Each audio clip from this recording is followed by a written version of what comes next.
ইবাদতের জগতে সবচেয়ে শক্তিশালী পাওয়ারফুল ইবাদত হলো দান। দানের চেয়ে শক্তিশালী ক্ষমতাধর ইবাদত পৃথিবীতে নেই।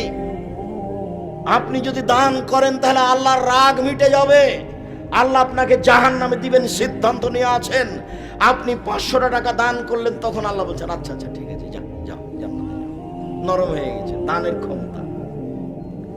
আপনার মায়ের কবরে শাস্তি হচ্ছে, আপনি 5000 টাকা দান করলেন, কবরের শাস্তি বন্ধ। আমি বলিনি, এই কথা মুহাম্মদ সাল্লাল্লাহু আলাইহি ওয়াসাল্লাম বলেছেন। রাসূল সাল্লাল্লাহু আলাইহি সাল্লাম বলেন, পানি যেমন আগুনকে নিভাতে পারে, দান তেমন পাপকে নিভাতে পারে।